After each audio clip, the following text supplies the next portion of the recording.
Labour have announced even more cuts to the NHS and essential services, despite the fact that they keep telling us austerity is over. Their actions say otherwise. NHS trusts are cutting frontline clinical jobs and axing patient services to balance the books, health leaders have warned. A survey of trust leaders by NHS providers found clinical jobs have already gone or are earmarked for cuts, while services such as virtual wards, diabetes clinics, rehabilitation centres, talking therapies, and stop smoking services are at risk or being scaled back. At one NHS trust, 600 out of 1,500 job cuts are clinical roles. Another trust is cutting end-of-life and palliative care beds in the community, restricting stop smoking services, and working to reduce referrals to hospitals.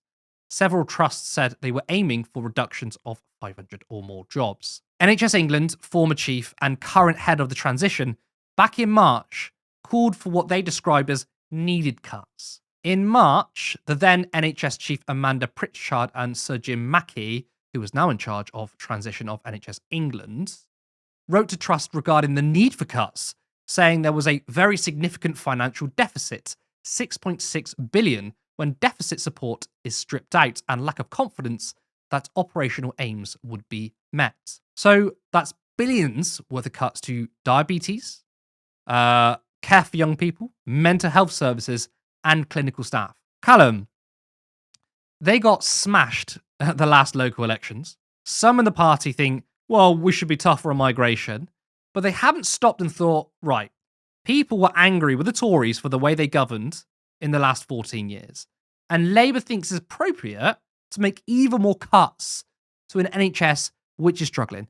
This is not a good strategy, is it? No, it's not.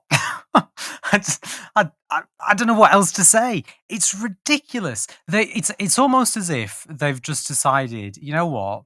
Fuck it, our entire voter base.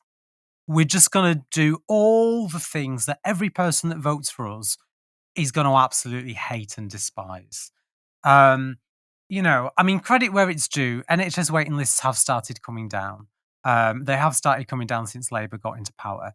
But they're partly achieving that through using more private companies, which is, heading up more of the backdoor privatisation that we've seen under the Conservative Party and is continuing, because we all know that it's West Streeting's little, what's the word I'm looking for?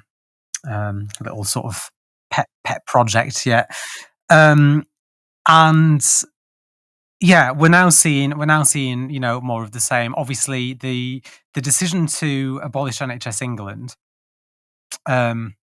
is probably playing a huge part in some of these other shake-ups that we're starting to see as well, and these other cuts that we're seeing. I'm aware of other government-funded projects that are really helpful and supportive and useful within the health service that are also being cut as a direct result of these changes, and I cannot understand why. But again, if I had to guess, where would I point the finger, Curtis? Where do you think? I'd be looking at Reform UK, and I'd be looking at the people that vote Reform. Nigel Farage has spent a lot of time talking about failures within the NHS, making it no secret that he doesn't want it to be funded through taxation, and that he thinks it's completely broken and failing, and he blames that on the way in which the NHS is run, but also on the way in which the NHS is funded. And Labour coming along and saying, the NHS it needs complete shaking up. So we're going to abolish NHS England, and we're going to get rid of all these middle managers, and we're going to cut all these services, and then we're going to give all these private companies these contracts to help them to help us improve it. They're just parroting the Reform line, and they're trying to appease those voters who aren't going to vote for them because they vote for Nigel Farage's Reform Party anyway. Well, I mean, what gets me a little bit, because obviously you spoke about NHS England, right? NHS England has been abolished, and that's why we've got Sir Jim Mackey. He's leading the transition, right? And the idea, again, like abolishing a huge quango is a good thing, right? I get that, but the idea was to abolish NHS England, streamline it, make it more accountable to the government, and the government can come in and start properly putting funds in where it's needed, right?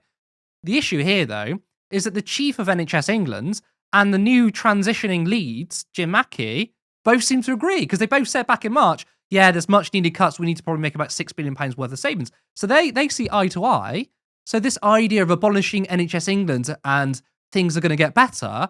Nothing's going to get better if this new team, it doesn't matter what you call it, doesn't matter whether there's a quango or not, if the funds are still not going to places it needs to go, if it's still being stripped away from services. So it hasn't made any difference. Now, I agree. NHS England, you can scrap it, get rid of the quango, make sure funds are going to services, to essential key services, where it needs to go. I would say a lot of the waste is the private contracts, but no one wants to talk about that, do they? But I find that very strange that they made this big thing about getting rid of this quango. But it seems like that the old guard and the new guard completely agree. And it's just more austerity. It's playing up to this whole Doge nonsense, isn't it?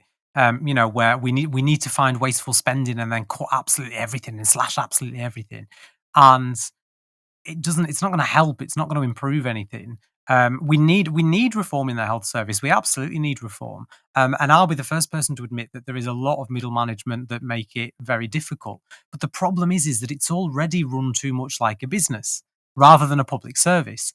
And all that these changes are going to do is make it run more like a business and less like a public service, which opens the doors for more privatization, to move towards an insurance-based system where people start being charged a fortune if they want to, see their GP or if they need to call an ambulance, and where poor people end up having to remortgage the house like they do in the States in order to use the health service, while the richest of the rich, it don't get bothered by it. But again, like you said at the before, in terms of the electoral performance of Labour, Starmer's whole thing, which has 100% come from McSweeney, is going harder, going faster. We need to double down on these really unpopular and unhelpful policies. We've told the left that they're literally not welcome in the party anymore, which has alienated a huge swathe of people that all the evidence suggests are now either voting for the Liberal Democrats or are voting for the Green Party or independents. They've alienated now a huge swathe of people in the centre who are, if you look at Runcorn and Helsby by-election, they're simply just not bothering to go out and vote anymore. And well, I mean, who's left? I wonder who they're going to alienate next, because it seems like 2/3 at least of the voter base, they've basically just said, "Nah, see you later. We don't care about you. Bye." And what have we got to show for it? Is this going to improve things? Is cutting services in the NHS really going to improve it? Probably not. Support independent media. Support social justice that's there on social media. Thank you. Turn left.